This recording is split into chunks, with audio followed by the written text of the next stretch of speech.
The mansion was silent except for the faint echo of footsteps on polished marble. Silence so heavy it felt like it was holding its breath, just like everyone inside did whenever Alexander Crane walked by. The billionaire's estate was a world of rules, routines, clipped orders, and staff that came and went almost weekly. Because no one lasted long. Not with him, and not with the boy. The boy everyone feared to fail. The boy no nanny, caretaker, therapist, or teacher had been able to reach. The boy who lived in a world no one else could hear. His name was Evan, 7 years old. Deaf since birth. A child with a face carved from stillness, a gaze that drifted like fog, and hands that rarely responded when anyone tried signing. He was unreachable, untouchable, locked in an invisible room that no one could enter. And his father, Alexander Crane, one of the richest and most feared men in the country, was running out of patience. The Crane mansion had seen over 30 nannies in 11 months, each leaving with a different story but with the same expression, shaken. Some said the boy would stare through them like he was looking at a ghost. Some said he never slept, others said he screamed without sound, others said he wouldn't let anyone touch him. One nanny even said she felt watched, like the boy knew something she didn't. But Alexander didn't believe in excuses. He believed in results. And he believed that money solved everything except, apparently, this, which is why. On that humid Monday morning, a new hire was quietly escorted through the back entrance by housekeeping. A woman in simple clothes, carrying a small bag and a quiet confidence. She didn't look like the others. She didn't tremble at the size of the house. She didn't lower her eyes when the staff whispered warnings. She simply smiled, nodding politely. Her footsteps steady as she followed the butler. Her name was Grace Becky, a black maid from a modest neighborhood across the city.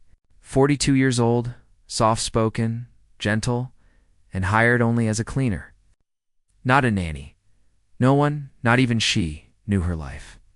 Would collide with the boy long before her shift was supposed to start, because the moment she reached the hallway near the grand library, she heard it, not sound but movement, a rapid thump, a shuffle, a frantic vibration in the air. Something instinctual made her pause. She turned, and there, at the far end of the hallway, sprinting silently like a shadow, was little Evan, his eyes wide, his breaths fast, his hands pressed tightly over his ears, even though he couldn't hear a thing. He was running, but from what? A nanny yelled from behind, "Stop him!" Someone stop him? But the boy didn't stop. He darted past Grace, small feet sliding on the marble. And before he could reach the staircase, before he could fall, Grace dropped her bag, slid forward, and scooped him into her arms, as gently as if she were catching a newborn. He didn't scream. He didn't pull away. He simply froze, and the mansion froze with him. The nanny rushed over, breathless, scolding, frantic. "Give him here. He won't let anyone touch him. He's unpredictable, please. Just give him." But Evan didn't move. He didn't squirm. He didn't push her away. Instead, he pressed his forehead into Grace's shoulder, as if he recognized something in her. Something he had been missing. The nanny's jaw dropped. The butler stared. A maid gasped, and from the top of the stairs, Alexander Crane himself peered. Cold, tall, sharp-eyed, watching the scene unfold with the tension of a man who had forgotten how to hope. Grace looked up at him. The boy still curled into her like a frightened kitten. Alexander's voice was low, cautious, almost suspicious. "How did you do that?" Grace shook her head softly. "I didn't. He came to me." The boy's small fingers clutched her shirt, and something inside Alexander cracked, not visibly, but enough for his voice to lose its usual steel. "Bring him to the study," he said quietly. Now, Grace could feel the boy trembling, but she held him like she had held her nieces, her nephews, her little brother years ago when storms terrified him. She knew fear, but more importantly, she knew how to soothe it. They reached the study, a dark wood room that smelled of old books and expensive cigars. Alexander dismissed the nanny with a flick of his hand. The woman looked relieved to escape. When the door closed, Grace gently sat on the rug, lowering herself to the boy's level. Evan watched her, his gaze wary but curious. Slowly, she reached out her hands, not touching him, just offering them. The boy's eyes widened. He lifted his own hands, hesitant hand, placed them into hers. Grace smiled. Alexander's pulse quickened. He had seen therapists try for years. Seen sign language experts fail to get even a twitch of recognition. Seen expensive specialists throw up their hands in defeat. But this maid, a woman hired to clean floors, had managed something he thought was impossible. Connection. Grace took her time. She made her movements slow and rhythmic. First she tapped the floor softly with her palm, then her own chest, then his. A simple rhythm. Here, here, here. Evan's breathing softened. His fingers moved, mimicking her. A quiet tap on the floor, then on his chest, then on hers. Alexander felt his eyes sting. He turned away fast. No one could see a crane cry. Not even his son. Grace looked up at him again. "Sir, he's not unreachable," she said gently. "He just listens differently." For the first time in years, Alexander's voice broke. "Can you teach me?" Grace nodded once. "Only if you let me teach him too." That was how it began. The impossible. Connection between a billionaire's deaf son and the black maid no one expected to matter. A connection that would soon uncover hidden truths, force betrayals out from the shadows, and pull Alexander into a world he never imagined. Because not everyone wanted Evan to improve. Not everyone wanted him to communicate.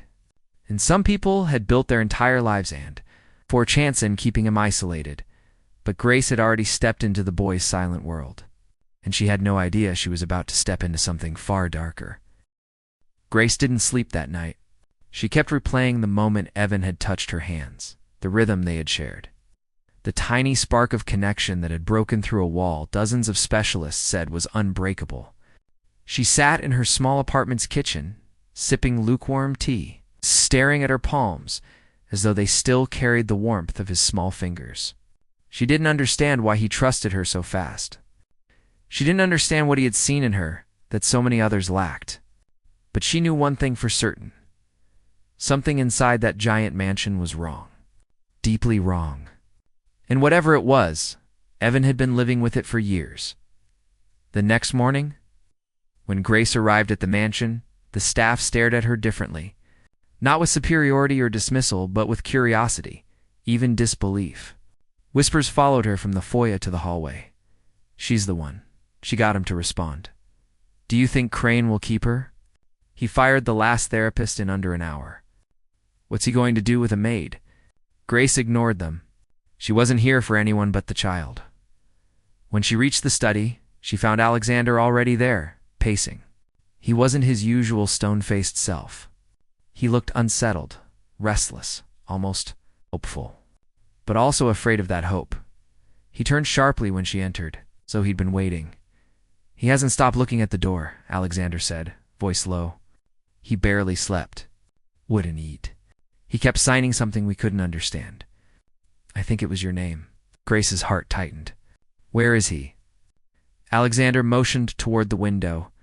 Evan sat curled on the window seat, knees to his chest, staring out at the gardens. But his head turned the second he sensed Grace. His eyes brightened, not dramatically, but enough to change the air in the room. He slid off the cushion and hurried to her. Not running wildly like before, more like someone who knew where safety was. Grace lowered herself to the floor, and Evan immediately pressed his forehead to hers, their breaths sinking. The boy's tiny hand lifted and tapped her chest softly once. A greeting, Alexander watched them, stunned. Grace began working with him slowly. She signed simple motions. Tap, touch. Point. Evan copied her with surprising accuracy. He wasn't unteachable. He wasn't unreachable. He was simply afraid. Or conditioned. Or both. Alexander leaned closer. "Why does he trust you?" Grace shook her head. "I don't know yet." But she planned to find out. Minutes later, the study door swung open too hard. The sound wouldn't bother Evan. He couldn't hear it, but the movement made him jump. It was Mrs. Atwood, the mansion's head nanny, a rigid woman with a reputation for controlling every corner of the household staff.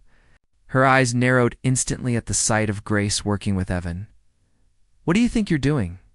she snapped. "You are not his caregiver." Alexander's voice sliced through the room like cold metal. "She is now." Atwood froze. "Sir, I said what I said," he repeated, not looking at her. His eyes stayed on Evan and Grace. "She stays." Evan flinched when Atwood stepped forward. He buried his face in Grace's shoulder. That did not go unnoticed by Alexander. Something dangerous settled behind his eyes, the look of a man who just realized he'd been blind in his own home.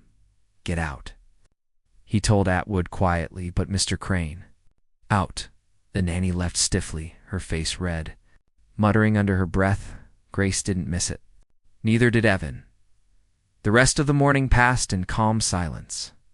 Evan learned to new signs. He stayed close to Grace, shadowing her like she was his anchor. Alexander watched them with the growing realization that his son wasn't broken, he had been mishandled. Mishandled by people Alexander trusted. After lunch, Alexander asked Grace to stay for a private conversation. She agreed, sending Evan off with a gentle tap on his hand, one that meant "I'll be back." The boy nodded, pressing his palm to hers before going with the butler. When the door shut, Alexander exhaled, almost collapsing into his chair. "I don't know how to protect him," he admitted. "Every expert failed him. Every caregiver quit. I'm not a good father. I don't even know how to reach him." Grace didn't hesitate. "He doesn't need you to be perfect. He just needs you present." Alexander's eyes glossed with the grief of a man who had carried a crushing secret far too long. Oh. "You don't understand," he whispered. "Evan's mother," he paused, swallowing. "She left us when he was 4 months old. She said she couldn't handle raising a deaf child. She blamed me. She blamed him. And I've been trying to prove to everyone that I could raise him alone. But I can't. I can't do this without help." Grace softened. "Then let people help. The right people." Alexander nodded, staring at his hands.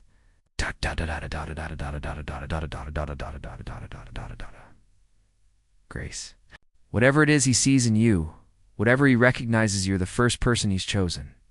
I need you here. Not as a maid, as something else. Someone else." Grace didn't answer immediately. She knew what he was asking. And she also knew that stepping into this child's world meant stepping into the mansion's shadows. Then someone screamed. Not a loud scream, the sound was distant. The vibration in the air carried enough force for Grace to feel it. Evan Grace shot to her feet and bolted out the door. Alexander followed. They found him near the kitchen. He wasn't crying, he didn't make sound, but his body trembled violently. His hands shook. And a broken glass bowl lay shattered on the floor. Mrs. Atwood stood over him, face twisted with cold anger. "He bumped into me on purpose." The nanny hissed. "He always does this.